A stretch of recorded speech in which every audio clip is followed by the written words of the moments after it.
नमस्कार, मैं आरबी सिंह यादव और आप देख रहे हैं मेरा YouTube channel RB Singh Yadav editor.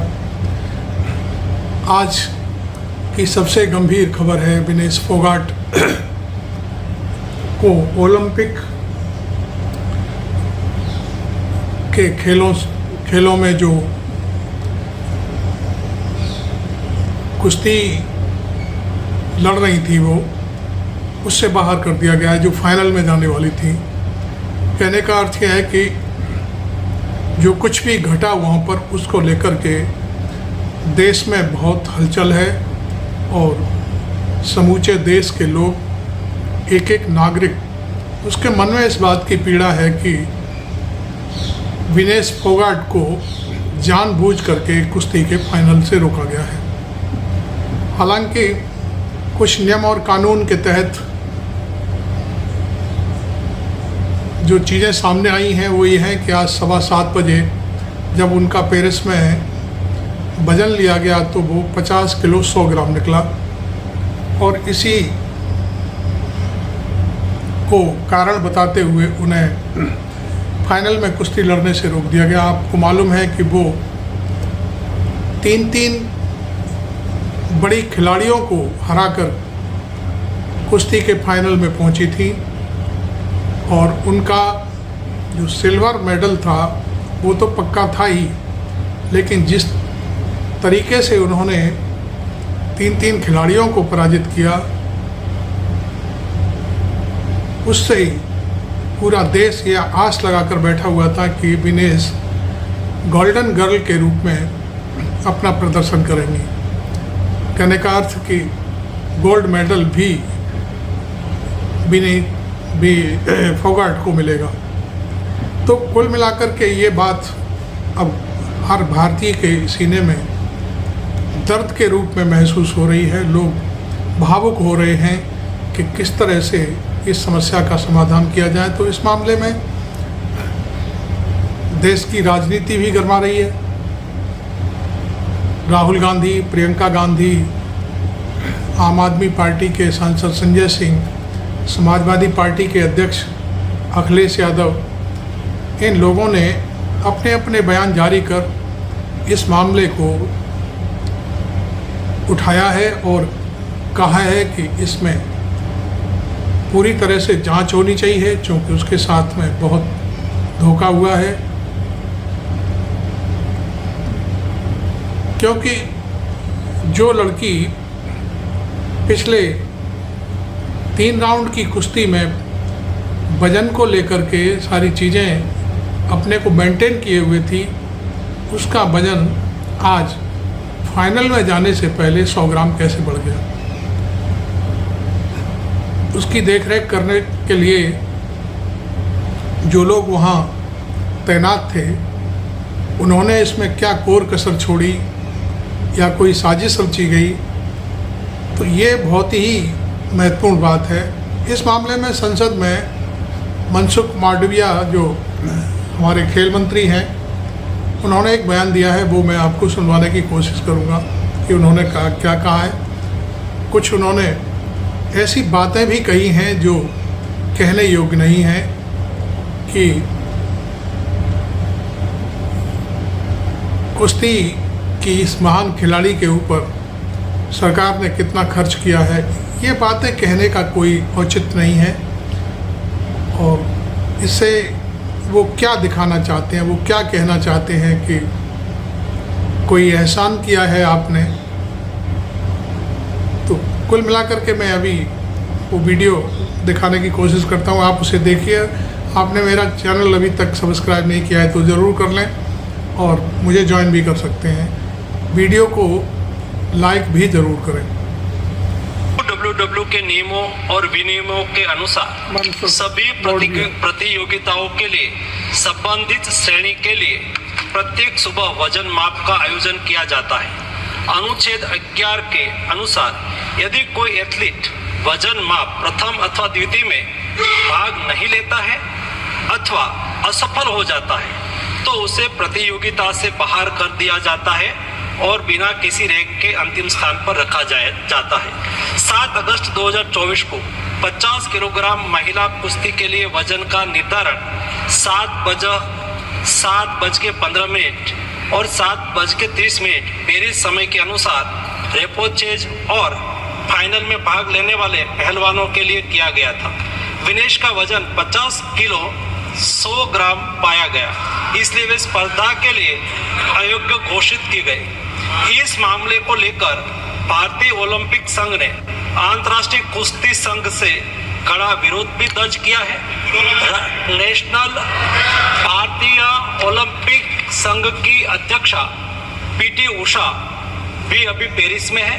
प्रधानमंत्री जी ने स्वयं उसके साथ बातचीत करके उचित कार्यवाही करने के लिए, उचित एक्शन लेने के लिए भी उसको कहा गया।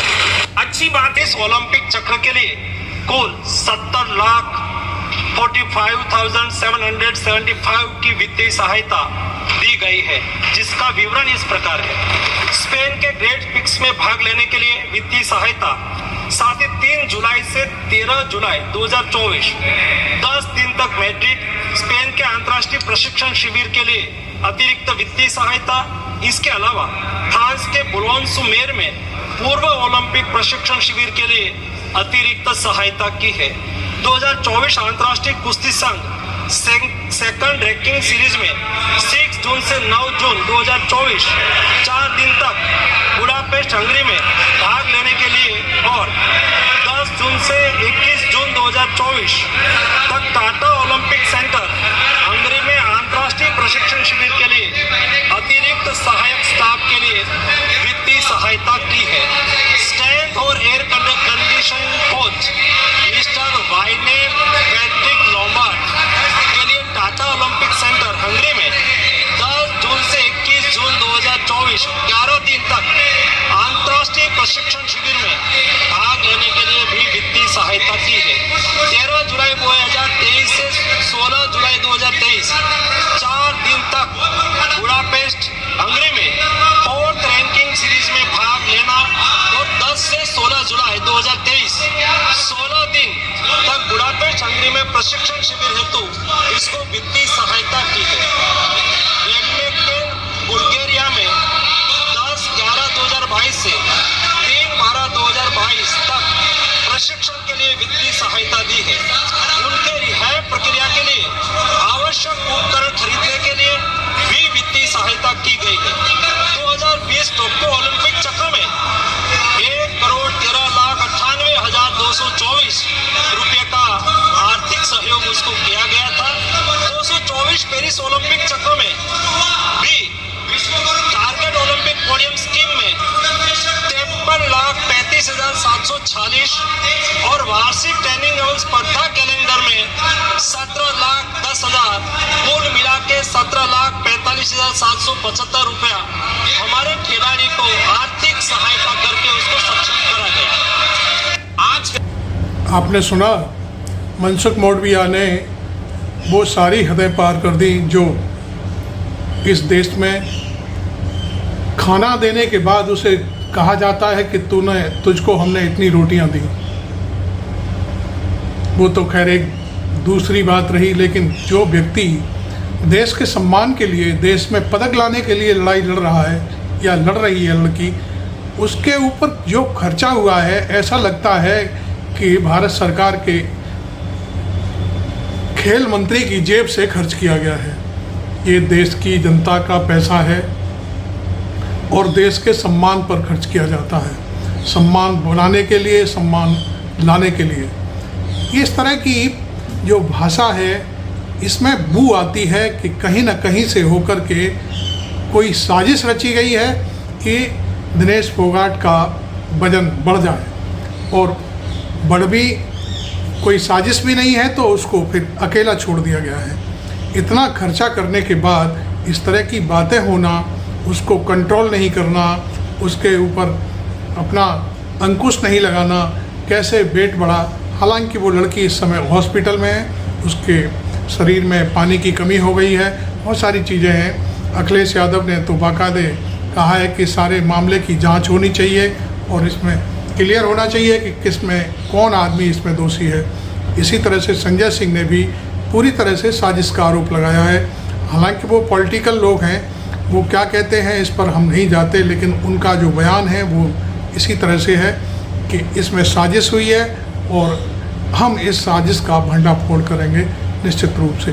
तो कुल मिलाकर के ये सारी चीज़ें चल रही हैं। हालांकि ओलंपिक महासंघ है जो विश्व का, उसके अपने नियम होते हैं, नियम कानून होते हैं। उन कानून के तहत यदि आप अनफिट पाए जाते हैं तो निश्चित तौर पर आप खेलों में भाग नहीं ले सकते। यहाँ तक ये कहा गया है कि राकेश टिकैत ने तो यहाँ तक कह दिया है कि भाई आप खेलों का बहिष्कार करिए यदि उसको भाग लेने से मनाही की गई है तो। और इसी तरह से संजय सिंह ने भी यही बात कही है कि ओलंपिक महासंघ का जो वहाँ पे पेरिस में कार्यक्रम चल रहा है उस कार्यक्रम का बहिष्कार कर देना चाहिए। हालांकि ये सारी चीज़ें अब भारत की राजनीति में किधर मोड़ ले जाती हैं, क्या करती हैं, ये तो हम नहीं कह सकते। हालांकि प्रधानमंत्री नरेंद्र मोदी ने विनेश फोगट को चैंपियन का चैंपियन कहा है और उन्होंने अपना शायद कुछ बोलचाल का रवैया संभालने की कोशिश की है जो आज दिखाई दे रहा है। तो कुल मिलाकर के मैं ये कहूँ कि जो लड़की सेमीफाइनल करके फाइनल में जाने वाली थी उसके साथ इस तरह की ये हरकत कैसे हुई, इसकी जांच तो निश्चित तौर पर होनी ही चाहिए। अब मैं आपको कुश्ती से संन्यास ले चुकी साक्षी मलिक जो पिछले दिनों काफ़ी परेशान रही, आंदोलन हुए, बहुत सारी चीज़ें आपके सामने बार बार नहीं दोहराना चाहता हूँ, उनका एक कमेंट्री भरा एक 8-10 लाइन की जो टीका है वो मैं आपको दिखाऊंगा, वो देखिए।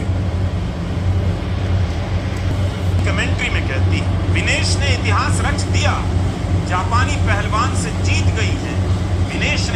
विनेश ने इतिहास रच दिया, ये साक्षी मलिक का देखिए बयान है उस समय का, कमेंट्री कर रही हैं वो। ये बहुत बड़ी बात है हमारे पूरे देश के लिए, खुशी का मौका है। जापान को बिल्कुल उम्मीद नहीं थी सासाकी हारेगी, नामुमकिन को नामुमकिन कर दिया विनेश ने।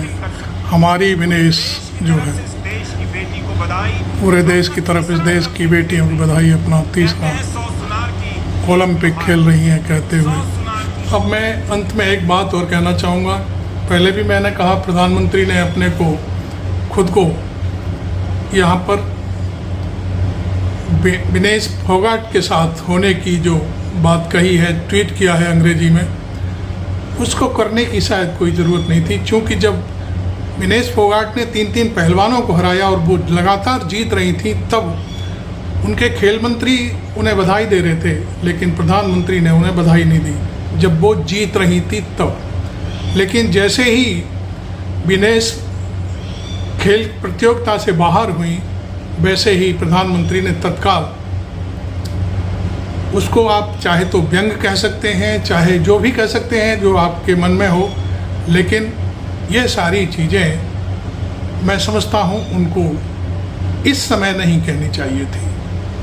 हालांकि देश के ना तो खेल मंत्री ने, न प्रधानमंत्री ने और ना ही किसी और व्यक्ति ने, अमेरिका के जॉर्डन नाम के जो एक खिलाड़ी हैं उन्होंने अपील की है कि फोगाट को सिल्वर मेडल जरूर मिलना चाहिए।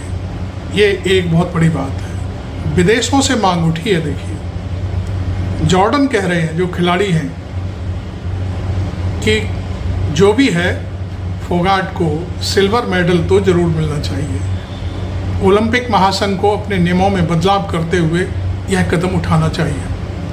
लेकिन अपने देश के किसी भी नेता ने, किसी भी सरकारी मिनिस्टर ने और किसी ने ये इस तरह की कोई बात नहीं उठाई है। आपको ये मेरा वीडियो कैसा लगा ज़रूर बताएं। Thank you very much. मैं आरवी सिंह यादव।